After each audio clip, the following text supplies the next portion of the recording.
porque acaba de me chegar uma outra reportagem inédita.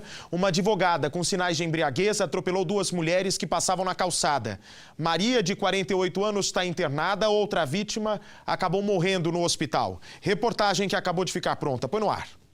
O carro atravessou a pista contrária, derrubou a grade e só parou no muro. E o pior, a motorista atropelou duas mulheres que passavam na calçada. Este vídeo mostra uma das vítimas sendo socorrida ali no local. Não dá para ver a outra mulher que ficou debaixo do veículo, presa às ferragens. No impacto, ela ficou presa debaixo do carro, né? Não vi se estava debaixo da roda ou se estava debaixo do amortecedor do carro, né? Segundo o motorista do ônibus, a advogada avançou o sinal e se assustou com o coletivo. Poderia ter parado, mas perdeu o controle do veículo. Ela começou a chorar em desespero, né? E naquele desespero, e não conseguia nem voltar com e o carro ligado e a roda girando. Aí a gente foi lá, o meu auxiliar de bordo foi lá e desligou a ignição e veio mais alguns policiais apaisando e outras pessoas e ajudamos. A gente tirou o carro de cima dela. As duas mulheres foram trazidas para o pronto-socorro. Maria da Paz Monteiro Gomes, de 48 anos, continua internada. O estado de saúde dela é estável. Já outra vítima, que não foi identificada, não resistiu e morreu aqui no hospital. No carro havia um copo com bebida, uma lata de energético e tampinhas de cerveja. Shirlane Maria Salgado, de 33 anos, não fez o teste do bafômetro. A polícia contou que a advogada estaria voltando de uma festa. Segundo os militares, Shirlane tinha sintomas de embriaguez. Ela está visivelmente com a capacidade psicomotora alterada. A advogada não quis gravar a entrevista e escondeu o rosto ao ser presa em flagrante. Ela deve responder por homicídio culposo, quando não há intenção de matar, com qualificação por embriaguez e lesão corporal. Nós vamos direto a Belo Horizonte com o repórter André Rocha, que tem novas informações desse caso. Boa noite. Boa noite, Bate. Boa noite a todos. A advogada está presa e não foi estipulada uma fiança. Ela foi autuada em flagrante por homicídio culposo quando não há intenção de matar, lesão corporal aliada a embriaguez ao volante. Já a mulher que a gente viu na reportagem que foi levada para o hospital, ela recebeu alta na noite de ontem, já foi ouvida pela polícia, está bem em casa, mas ainda de acordo com a polícia, não há previsão para a advogada ser solta. Ela está em prisão temporária, Bate. Obrigado, André. Qualquer nova informação, por favor, me chame aqui em São Paulo. Uma motorista, mãe dela e a filha adolescente são assaltadas por 3 bandidos. Elas tinham acabado de sair do cabeleireiro. Antes de fugir, os criminosos ameaçaram levar a adolescente com eles. Veja comigo. As imagens do circuito de segurança mostram quando as 3 mulheres atravessam a rua e entram no carro. No canto direito do vídeo, 3 suspeitos aparecem. Um deles vai ao encontro do carro, onde estão as mulheres. Os outros 2 também fazem o mesmo. O primeiro retira a motorista e toma o volante. Um deles entra no banco de trás, onde estava a adolescente. E o terceiro ocupa o banco do passageiro. A mulher sai do carro e se desespera. Aqui é uma rua parada, tranquila. A vítima estava acompanhada da mãe e também de uma adolescente, que é filha dela.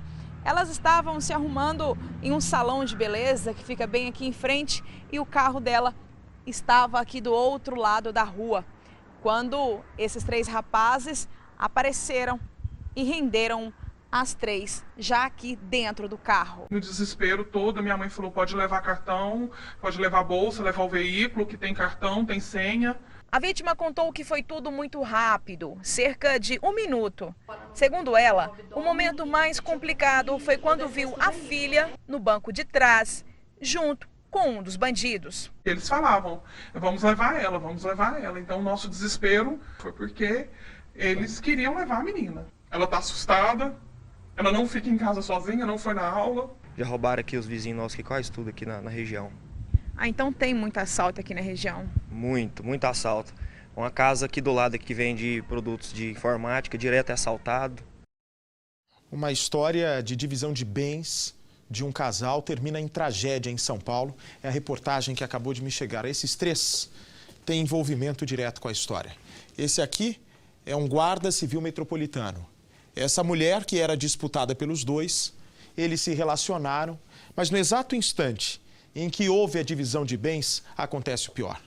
Ela queria que o ex se livrasse de uma casa, ele não queria se livrar, e a confusão começa nesse instante. Bota a imagem dos três, por favor. A última discussão foi fatal. É uma história também que acaba de ficar pronta a reportagem. Eu vou contar em detalhes, mas antes eu vou dar meu recado. Nesse momento, você de todo o Brasil, que está chegando uma história bárbara que acontece em São Paulo. O guarda civil metropolitano que tentou matar o ex-marido da namorada, mas ele que acabou sendo assassinado na zona leste de São Paulo. Aí está. O rapaz sem camisa e tatuado é o guarda civil metropolitano que foi morto. Uma confusão que começou por causa da divisão de bens do casal. A mulher queria que ele vendesse a casa onde moraram para dividir o dinheiro, mas ele não aceitava. O desfecho trágico dessa história depois do intervalo. Muito bem, já estamos de volta ao vivo para todo o Brasil com Cidade Alerta especial deste sábado. Um metalúrgico é morto quando namorava no carro numa das principais avenidas de uma cidade do interior de São Paulo. Michael estacionou o carro, ficou com a mulher quando dois bandidos abordaram o casal. Acompanhe. No velório, amigos e familiares ainda tentavam entender tamanha violência. Uma pessoa muito querida pela família, né? Sim. E aconteceu essa fatalidade, né? Maicon Silva Oliveira, de 23 anos, foi morto com um tiro na cabeça. Segundo a polícia, ele estacionou o carro nessa avenida em Sertãozinho, acompanhado de uma mulher, quando dois homens chegaram de moto, anunciaram assalto e, mesmo sem levar nada, dispararam contra o metalúrgico. Maicon ainda ficou internado uma semana na Santa Casa de Sertãozinho. Segundo a família, o metalúrgico conhecia a garota há poucos dias. Esse teria sido o primeiro encontro do casal. No depoimento que a garota prestou aqui na delegacia, ela disse que eles estacionaram o carro naquela avenida para namorar. A polícia investiga o crime como tentativa de assalto. Essa pessoa não pode ficar impune. Presa ao capacete de um socorrista do SAMU, você vai ver o salvamento de um homem que teve uma parada cardíaca enquanto jogava futebol. Edmar sobreviveu graças aos primeiros socorros feitos pelo irmão e por um outro homem que estava no local. Veja só. As imagens mostram uma equipe do SAMU a caminho de uma quadra de futebol em Taguatinga. Eles foram informados que um homem está entre a vida e a morte. A equipe encontra o homem inconsciente. Ele não está respirando e também não tem pulso. Foram várias tentativas de reanimação, até que na 8ª os batimentos cardíacos retomam a frequência. É hora de colocar a vítima na ambulância. Morte súbita interrompida. Essa foi a explicação dada pelo médico a Edmar Santos Amorim. É ele o homem que você viu recebendo o atendimento do SAMU na quadra de futebol. Aos 36 anos, ele conta ter nascido de novo. Em uma entrevista emocionante, o motorista que está desempregado mostra as marcas no pescoço e os 15 pontos no ombro. Do hospital de Taguatinga, ele foi encaminhado para um INCOR, onde passou por cirurgia. Os médicos tiveram que colocar um marca-passo no coração dele. Foram 18 dias internado. Edmar só acordou no 8º dia. Edmar, o que você lembra daquele dia? Você estava no campo jogando, e aí, o que aconteceu? Então, eu estava jogando, né? Como você citou, eu lembro que acabou o jogo, eu fui saindo assim para a direção à saída. E eu lembro do meu sobrinho só, pai, pai. Mais nada. A hora que o SAMU chegou, eu estava pingando, realmente pingando de suor, de tanta massagem. Meus braços já estavam até estafados. 20 dias depois de quase ter morrido, Edmar voltou à quadra de futebol e, junto com o irmão, encontrou o homem que ajudou a salvar a vida dele. Tenho palavras, cara. Agradecer. Graças a Deus, você está bem. Que bom, a gente tem que valorizar, né, o trabalho desses homens do SAMU, os nossos socorristas também do Corpo de Bombeiros, que ganham pouquíssimo para a quantidade de trabalho que eles têm, né, para a carga horária que eles têm. E como eles arriscam muitas vezes a própria vida para nos salvar. Então é de emocionar mesmo. Parabéns ao trabalho de todos vocês. Um guarda civil metropolitano tenta matar o ex-marido da namorada e acaba sendo assassinado na zona leste de São Paulo. Aí está a imagem dos três do rapaz tatuado sem camisa é o guarda civil metropolitano, que foi tentar se vingar do outro homem, que não queria resolver numa boa divisão dos bens com a mulher. A mulher queria, de qualquer maneira, que ele se livrasse da casa onde moraram durante a vida toda. Mas não, ele não queria se desfazer do patrimônio. Daqui a pouco você vai ver a reportagem inédita aqui de São Paulo. Olha, e terça-feira, a estreia de um novo horário de novelas aqui na Record, a partir das 7h30 da noite, a superprodução Escrava Mãe. Veja só o que nós vamos antecipar dessa novela que vai botar a família brasileira na frente da TV às 7h30 da noite. Veja. Viram todo mundo! Cenas grandiosas, reconstituição de época, minúcia nos detalhes, o sofrimento de um povo escravizado, história de uma paixão proibida. Mas foi o amor que despertou a minha vontade de ficar. O primeiro encontro do elenco e direção da novela Escrava Mãe aconteceu em um hotel em São Paulo, meses antes das gravações começarem. Vou fazer o Miguel, apaixonado pela Juliana. Olá.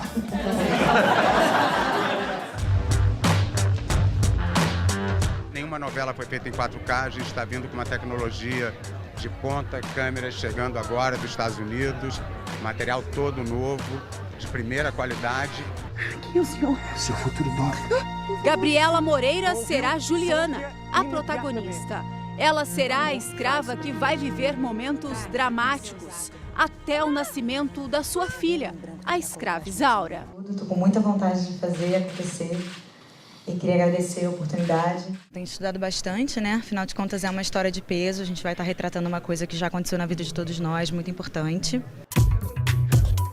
O grande amor da escrava Juliana será o português Miguel Salles, interpretado pelo também português Pedro Carvalho. Mas este grande amor, como todos os grandes amores, vai ter problemas. E o grande problema é o vilão, interpretado pelo Fernando Pavão, que vai abusar e usar a escrava Juliana a todo o custo e vai tentar impedir que o Miguel e a Juliana tenham esta relação, este romance. O Fernando Pavão fará o Comendador Almeida, o vilão da história, seu primeiro vilão na televisão? Na televisão é. Estou super ansioso, porque o personagem é uma delícia. O vilão, ele te possibilita muitas coisas, né? Fazer uma terapia sem a menor culpa de ser mal, de ser ruim, enfim, dá para brincar bastante. E ele tem uma característica que eu adoro, que é o humor. Né? Ele tem um sarcasmo, um cinismo muito delicioso de fazer.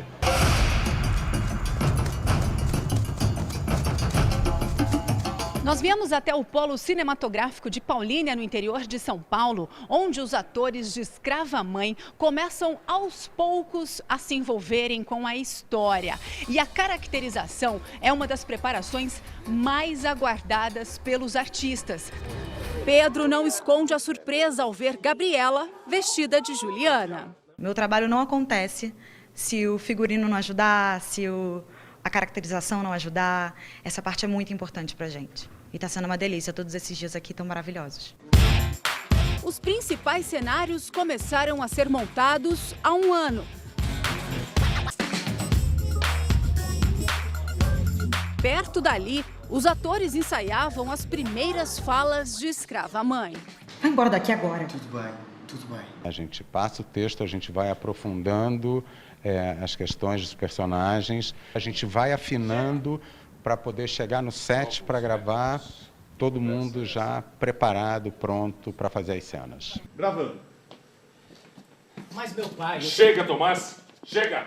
Não adianta insistir.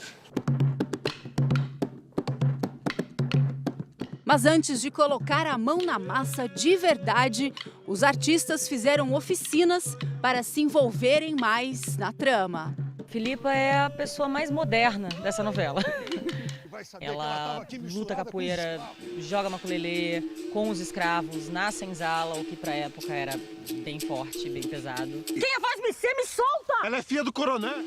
Fazendo aulas de capoeira, muito tempo sem fazer nada de esporte, de corpo, então é meio difícil, mas vai ser bem intenso e a gente vai estar se dedicando bastante e a coisa vai acontecer com certeza.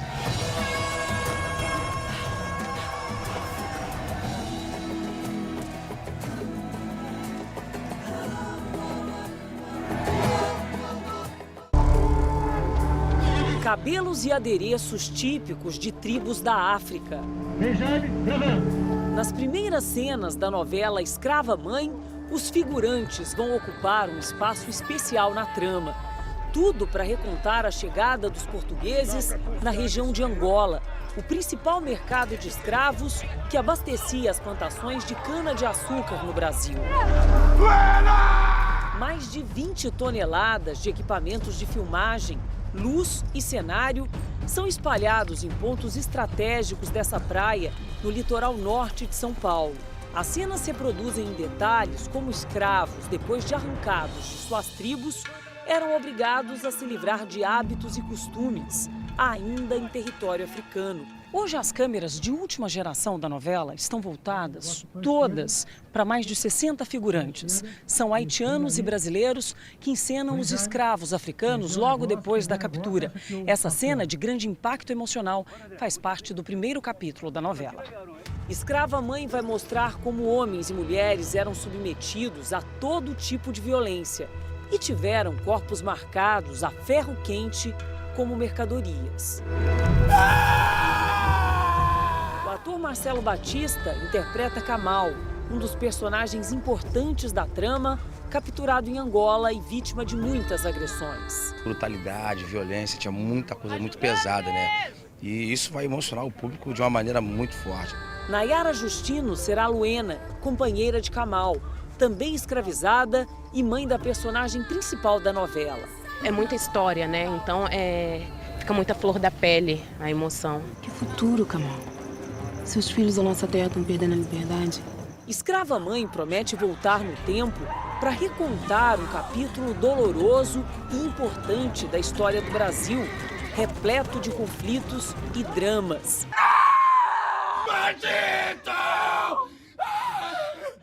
A fazenda onde as cenas externas de Escrava Mãe foram gravadas fica a 300 quilômetros do mar, mas o lugar virou um porto, com navios ao fundo.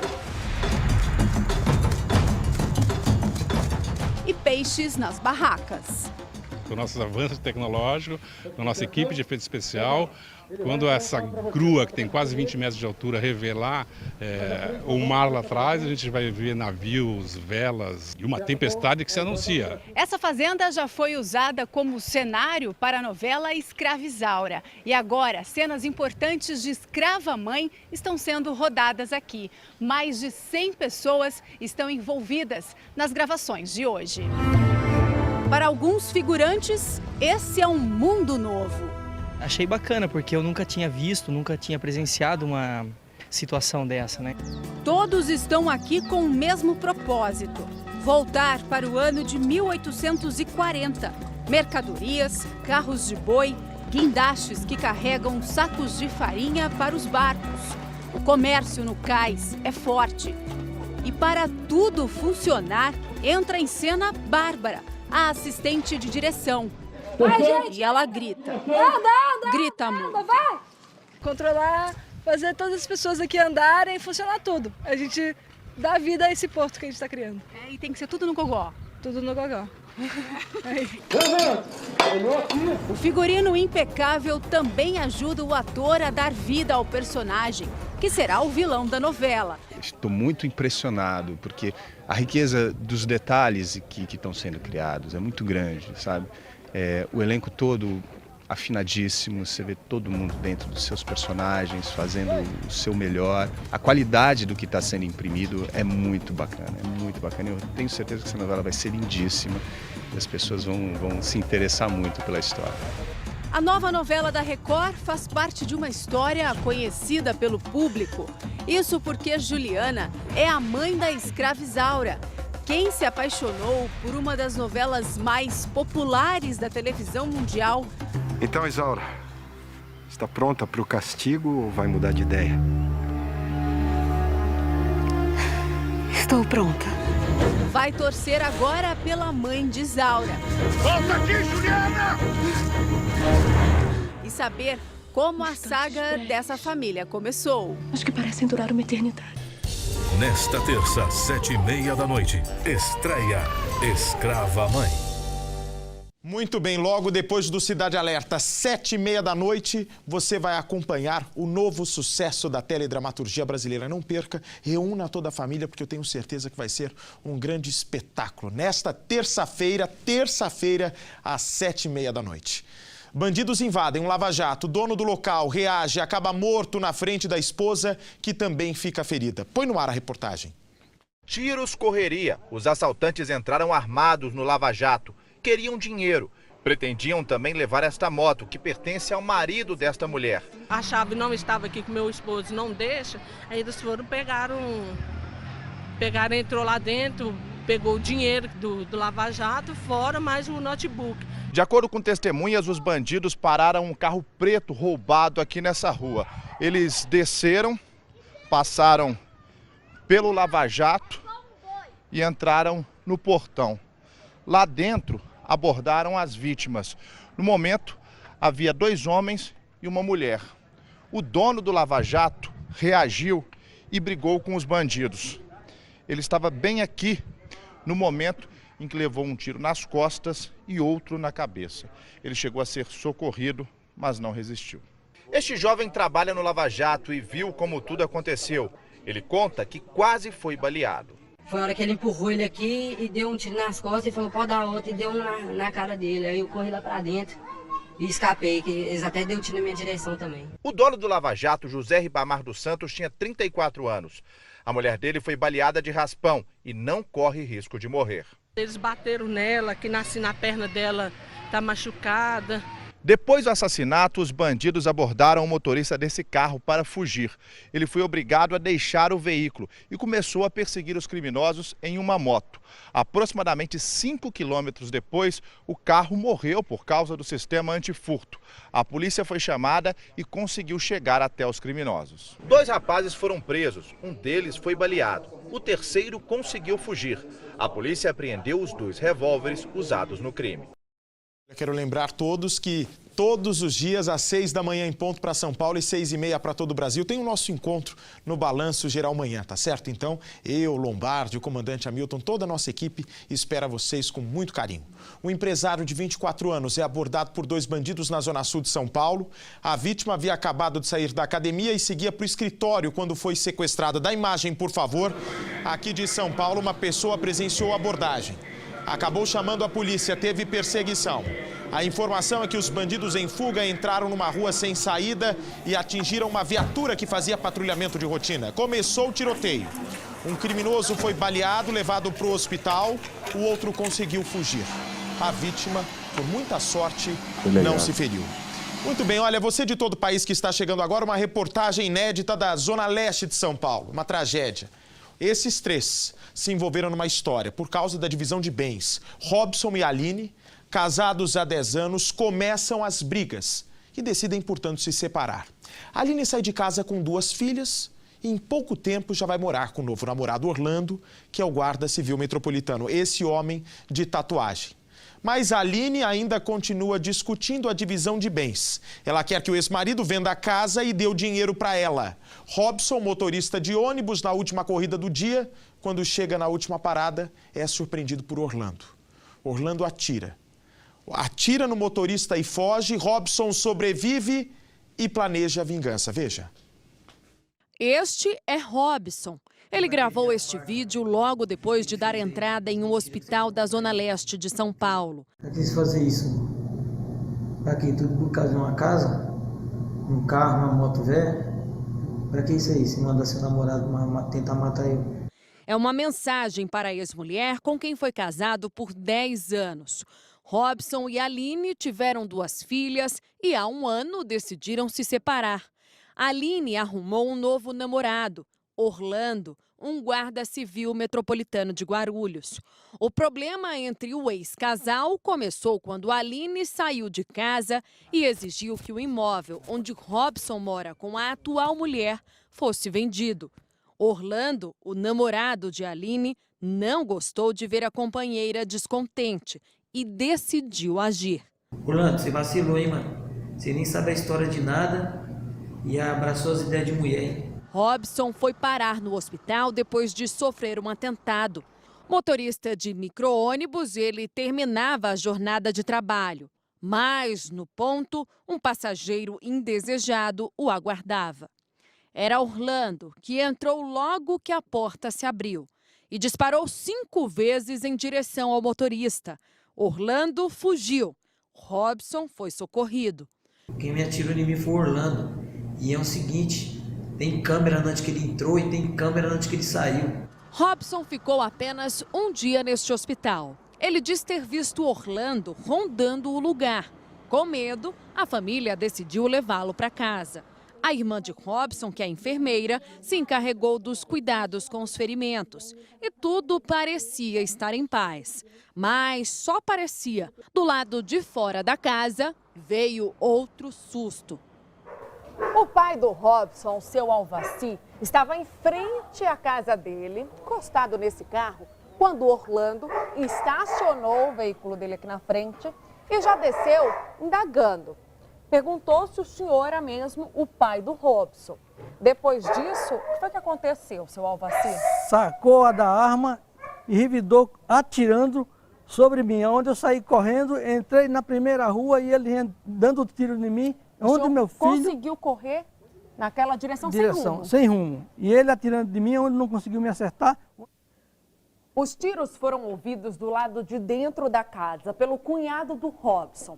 Ele ficou desesperado com o barulho, saiu muito nervoso e tremendo bastante, quase que não conseguiu abrir o portão. Quando ele finalmente conseguiu sair, encontrou aqui do lado de fora, caído na rua, o Orlando, o guarda municipal, ferido e ensanguentado. Do outro lado, ele teve uma surpresa. Encontrou Alexandre, irmão do Robson, também ferido. Procurei chamar os dois na sequência. Orlando, que eu não me recordava o nome dele, e o Alexandre chamei pelo nome. Ele respondeu, eu consegui efetuar um pronto-socorrismo junto com a minha esposa, colocá-lo para dentro do automóvel e nos dirigimos diretamente para o hospital. Neste quarto, Robson estava com a irmã. Os dois saíram correndo pelas escadas. A irmã parou e diz que Robson correu disparado em direção à rua e sumiu. Até agora, ela diz não ter tido notícias do rapaz. Ele saiu, sumiu, não voltou mais. E a gente não tem novidade dele. O celular dele mesmo, ele deixou aqui em cima da cama, né, carregando. Então a gente não tem contato mesmo com ele. Além de não saber onde Robson está, a família agora também se preocupa com o destino de Alexandre. Depois que foi socorrido, o Alexandre foi trazido para este hospital da Zona Leste de São Paulo. Desde então, os familiares não tiveram como vê-lo. Eles souberam apenas que Alexandre passou por uma cirurgia e que estaria inconsciente. Isso foi o que a equipe médica disse. Já o delegado responsável pelo caso informou que Alexandre está aqui dentro, sob escolta policial, e que quando sair, pode ir direto para a cadeia, já que o caso pode ser considerado execução e não legítima defesa. Alexandre teria disparado várias vezes contra Orlando, mesmo depois dele já estar ferido no chão. Essa seria a versão da perícia. Com a morte do GCM, os parentes de Robson dizem que vem sofrendo ameaças. Estamos bastante com medo por causa das represálias do GCM, que são de Guarulhos, e ameaçaram pessoalmente em vir cobrar vingança. A gente tentou entrar em contato com a família do guarda municipal Orlando. Eles comunicaram por telefone que não iriam gravar a entrevista. Ainda assim, a gente vai tentar ouvir a versão deles da história. Vamos tentar ligar agora para a irmã do Orlando. Preciso entrar em contato com a base, que fica lá em Guarulhos. Tá, mas a família sabe alguma coisa, mais detalhes do caso? Vocês estão sabendo? Nesse caso, assim, pelo fato dele ser GCM, toda a informação que vocês precisariam saber para poder estar divulgando alguma coisa na mídia, é importante vocês entrarem em contato com a base. Tentamos contato com a base da Guarda Civil Metropolitana. Eles não retornaram. Bastante dolorido, né? E preocupado pela situação que eu me encontro no momento. Mas Deus é grande e sabe o que faz.